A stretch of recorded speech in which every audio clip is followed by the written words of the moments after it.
नमस्कार. ठरलं तर मग या मालिकेच्या येणाऱ्या भागामध्ये जबरदस्त असा ट्विस्ट येणार आहे. तर सायली आता स्टूलवरून पडणारच असते, पण तेवढ्यातच अर्जुन तिला वाचवतो.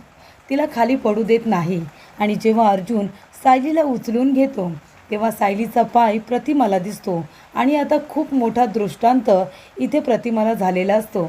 तर बाप्पाच्या कृपेमुळे इथे जेव्हा प्रतिमा आग बघते, तेव्हा तिला मैपतने तिच्यावरती जळक्या लाकडाने केलेले वार आठवतात आणि त्याच्यामुळे आत्तापर्यंत प्रतिमाला काहीसुद्धा आठवत नसतं. पण तेव्हा तिला 22 वर्षांच्या आधीचा भूतकाळ तिचा आठवतो. त्यांचा झालेला अपघात आणि मैपतने केलेले वार हे सगळे तिला आता आठवतात आणि ती खूपच जास्त घाबरलेली असते. त्याच पद्धतीने जेव्हा इथे सायली पडत असते आणि अर्जुन तिला पकडतो, तेव्हा तिचा पाय आता प्रतिमाने बघितलेला असतो आणि तिच्या पायावरचं जे जन्मखूण असतं, तुळशीपत्राची जन्मखूण, ती आता प्रतिमा बघते आणि तिला आपल्या लहानपणीची तन्वी आठवते. आणि आता इथे तिला एवढा मोठा दृष्टांत होतो, तर आता प्रतिमाची स्मृती परत येते आणि त्याचबरोबर तिची वाचासुद्धा परत येते. आणि त्यामुळे इथे प्रतिमा आता सायलीला तन्वी अशी हाक मारते आणि त्यामुळे इथे आता सत्याचा उलगडा होणार असतो. सुभेदार आणि किल्लेदार कुटुंबाला कळणार असतं की सायलीच्या पायावरती लहानपणापासूनची जन्मखूण आहे, ती सुद्धा तुळशीपत्राची. आणि त्यामुळे इथे सगळ्यांच्या आता लक्षात येत असतं की प्रतिमाने आपल्या खऱ्या मुलीला ओळखलेलं आहे आणि सायली हीच त्यांची खरी मुलगी आहे. हे सत्य आता सगळ्यांच्या समोर येणार असतं. तर इथे सायलीच्या पडण्यामागचं मूळ कारण असतं ते म्हणजे प्रिया. प्रिया सायलीला पाडण्याचा प्रयत्न करत असते, कारण तिला रस्त्यातून बाजूला करायचं असतं. सायलीला तिला शिक्षा द्यायची असते. तर इथे सायलीला न केलेल्या गुन्ह्याची शिक्षा प्रियाला तिला द्यायची असते आणि त्यासाठी प्रिया आता कट कारस्थानं रचत असते. अचानक असं काय घडतं की इथे सायली स्टूलावरून पडत असते आणि त्यामुळे इथे प्रतिमाची वाचा परत आलेली असते आणि तिने ओळखलेलं असतं की सायलीच आपली तन्वी आहे आणि तीच माझी मुलगी आहे. तर इथे प्रियाचा प्लॅन आता तिच्याच अंगाशी कसा काय येतो, सविस्तरपणे आपण बघूया. तर इथे आता बाप्पाची प्रतिष्ठापना करायची असते. तेव्हा पूर्णाजीने सांगितलेलं असतं की तन्वी, रविराज आणि प्रतिमा, तुम्हाला तिघांना पूजा करायची आहे आणि बाप्पाची प्रतिष्ठापनासुद्धा करायची आहे.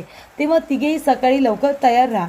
पण इथे प्रियाने जो प्लॅन केलेला असतो सायलीला फसवण्याचा, सायलीच्या दुधाच्या ग्लासमध्ये ज्या झोपेच्या गोळ्या मिक्स केलेल्या असतात, ते आता चुकून तोच ग्लास प्रियाच्या वाट्याला आलेला असतो आणि तिने जो गुन्हा केलेला असतो त्याची शिक्षासुद्धा बाप्पाने तिला दिलेली असते.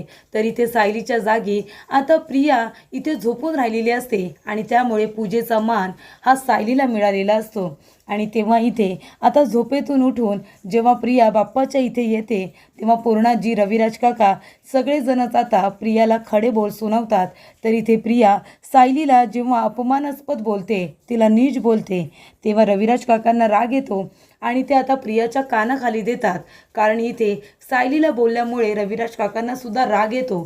त्याच्यामुळे रविराज काका म्हणतात की तन्वी, मला तर कधी कधी वाटतं की तू आमची मुलगी कशी काय असू शकते, तू माझ्या आणि प्रतिमाची मुलगी आहेस याची मला आता लाज वाटते, असं रविराज काका सगळ्यांसमोर बोललेले असतात. त्यामुळे इथे प्रियाला खूप राग आलेला असतो की सायलीमुळे मला रविराज किल्लेदार यांनी सगळ्यांसमोर थोबाडीत मारली, माझा अपमान केला, असं तिला वाटत असतं. त्यानंतर इथे आता सुभेदार कुटुंबामध्ये मोदक बनवण्याची स्पर्धा सुरू झालेली असते. तेव्हा इथे आता चैतन्य आणि अश्विन दोघंजण म्हणतात की इथे सायली वहिनी, प्रतिमा आत्या, कल्पना मावशी, त्याचबरोबर इथे विमलला सुद्धा मोदक बनवता येतात, पण अस्मिता ताई आणि तन्वीला मोदक शब्दसुद्धा लिहिता येणार नाही. तेव्हा इथे प्रियाने आता खूपच जास्त तावातावाने सांगितलेलं असतं की मला चॅलेंज करू नका, मला मोदक बनवता येतात, तोंडावरती पडाल जर मला चॅलेंज केलं तर. तेव्हा चैतन्य म्हणतो की आता हे चॅलेंज तुला स्वीकारावं लागेल, मोदक बनवावे लागतील. तेव्हा इथे आता सगळ्यांनी आपापल्या पद्धतीने मोदक बनवायचे. ज्याचे मोदक सगळ्यात छान असतील तो विनर असं ठरलेलं असतं. तेव्हा इथे आता प्रियाचे मोदक हे कुणालाच आवडत नाही. प्रियाने चिटिंग केलेली असते, पण तरीसुद्धा तिला छान मोदक बनवायला जमलेलेच नसतात. त्यामुळे तिच्या मोदकाला आता सगळेजण हसतात. तर इथे कल्पनाचे मोदक छान झालेले असतात, सगळेजण तिचं कौतुक करतात. मात्र इथे आता सायली आणि प्रतिमा या दोघींचे मोदक तर एकसारखेच बनलेले असतात. अप्रतिम सुबक असे छान असे मोदक दोघींनी बनवलेले असतात. पूर्णाजी म्हणते की तुम्ही दोघींनी जे मोदक बनवलेत ना, असं वाटतंय की एका आईच्या पायावरती पाऊल टाकून एका मुलीने ती जसं मोदक बनवते तसे बनवलेले आहेत. दोघींचेही मोदक अप्रतिम बनलेले आहेत. तेव्हा या स्पर्धेचे विनर तुम्ही दोघीजणी आहात असं पूर्णाजीने घोषित केलेलं असतं. त्यामुळे इथे प्रिया पुन्हा एकदा तोंडावरती पडलेली असते. तेव्हा इथे रविराज काका पुन्हा एकदा म्हणतात की प्रतिमाचे सगळेच गुण मला सायलीमध्ये दिसतात. म्हणजे अगदी आता मोदक जरी बघितलात ना तुम्ही, तर प्रतिमाने बनवलेला मोदक आणि सायलीने बनवलेला मोदक एकदम सारखाच आहे. कुणी बोलणारच नाही की दोन वेगवेगळ्या व्यक्तींनी हे मोदक बनवलेले आहेत. मला असं वाटायचं की माझी लहानपणीची तन्वी मोठी झाली ना तर ती सायलीसारखी होईल, कारण मला लहानपणीची तन्वी आणि सायलीला बघितलं ना की दोघी मला सारख्याच वाटतात. मात्र इथे प्रिया म्हणजे तन्वी एकदमच अपोजिट आहे. तेव्हा इथे आता सगळेजण प्रियाकडे संशयाच्या नजरेने बघायला लागतात. तेव्हा इथे प्रिया म्हणते, बाबा आता लहानपणी मी जशी असेन तशी मोठीपणी कशी काय असेन, असं बोलून ती आता सगळ्यांचं लक्ष विचलित करण्याचा प्रयत्न करते. त्यानंतर इथे आता प्रियाला खूप राग येतो. तर इथे सगळेजण आता सायलीच्या मोदकांचं कौतुक करत असतात. त्यामुळे प्रियाला अजूनच राग येतो आणि तिच्या मनामध्ये आता सुडाची भावना निर्माण होते. ती म्हणते काही झालं ना तरीसुद्धा या सायलीला मी शिक्षा देणार. आणि आता प्रिया अस्मिताला म्हणते की मी या सायलीचं आहे ना आता पचकाच करते, तिला मी पाडते बघ काम करताना. तेव्हा अस्मिता म्हणते, बाई ती आताच एवढ्या मोठ्या अपघातातून वाचल्या, हॉस्पिटलमधून घरी आले, जर तिला काही झालं ना तर तुला कोणी माफ करणार नाही, आत्ताच सांगून ठेवते. तेव्हा इथे प्रिया म्हणते, तू राहू दे गं, मी बरोबर करते बघ, तिला शिक्षासुद्धा होईल आणि ती हॉस्पिटललासुद्धा जाणार नाही. तर इथे आता सायली जास्त किचनमध्ये असते हे प्रियाला माहिती असतं आणि म्हणूनच ती किचनमध्ये जाऊन आता तेल ओतून ठेवते, सगळीकडे तेल ओतून ठेवते. आणि इथे सायलीला आता वरतून एक बरणी काढायची असते.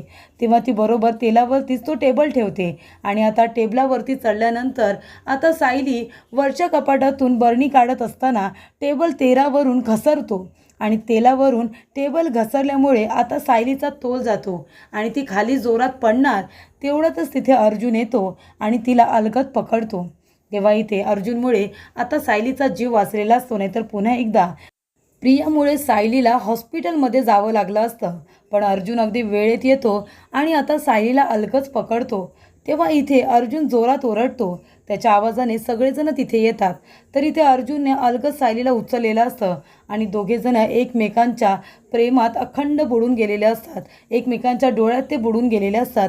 आणि तेवढ्यातच तिथे प्रतिमा काळजीने येते सायलीला बघायला. सायलीचा आवाज ऐकून तेव्हा इथे सायलीचे पाय आता प्रतिमाला दिसतात. तेव्हा तिच्या पायावरची जी लहानपणी जी जन्मखूण असते तुळशीपत्राची, ती आता प्रतिमा बघते आणि तिला आता खूप मोठा दृष्टांत होतो. तिला आठवतं की लहानपणी माझ्या मुलीच्या पायावरती ही जन्मखूण होती आणि आता प्रतिमा सगळ्यांना सांगते की ही माझी तन्वी आहे. आणि ती बोलत असताना अचानक तिची वाचा परत येते आणि ती तन्वी अशी हाक मारते. तेव्हा सगळ्यांना खूप मोठा धक्का बसतो. तर इथे सगळेजण आता सायलीकडे बघायला लागतात. प्रतिमा म्हणते की माझी तन्वी आणि ती पायावरची जन्मखूण दाखवते. तिच्या पायावरती जन्मखूण बघितल्यानंतर आता इथे रविराज काका म्हणतात की तन्वी तुझ्या पायावरची जन्मखूण दाखव. म्हणजे प्रियाला तिच्या पायावरची जन्मखूण दाखवायला सांगतात. तेव्हा प्रिया पूर्णपणे घाबरते, कारण घाईघाईमध्ये तिने स्वतःच्या पायावरती तुळशीपत्राची खूण काढायला विसरलेली असते. त्यामुळे प्रिया आता पाय दाखवायला टाळाटाळ करत असते. पण तरीसुद्धा अर्जुन आणि घरातले सगळेजणच तिला फोर्स करतात आणि पायावरची जन्मखूण दाखवायला सांगतात. तेव्हा इथे प्रियाच्या दोन्ही पायावरती जन्मखूण नसते. तेव्हा इथे आता सगळ्यांच्या समोर या गोष्टीचा खुलासा झालेला असतो की प्रिया ही तन्वी नाही आहे आणि सायली हीच तन्वी आहे, हे सगळ्यांच्या लक्षात आलेलं असतं. त्यामुळे इथे रविराज काकांनी आता सायलीला आपली मुलगी मानलेलं असतं. ते म्हणतात की मला वाटलंच होतं, मला असं जाणवायचं की सायली माझी मुलगी असू शकते, माझी तन्वी असू शकते. मात्र इथे प्रिया खोटं बोलून त्यांच्या घरामध्ये आलेली असते. तिच्या खोटं बोलण्याच्या मागे तिचा काय हेतू होता हे आता सगळ्यांना जाणून घ्यायचं असतं. तर आता सुभेदार आणि किल्लेदार कुटुंब प्रियाचा खोटारडेपणा बघितल्यानंतर ते तिला काय शिक्षा देणार हे बघणं खूपच जास्त रंजकदार होणार आहे. ते बघण्यासाठी तुम्ही आमच्या चॅनलला नक्की सबस्क्राईब करा आणि येणारे अपडेट्स तुम्ही बघत राहा. थँक्यू.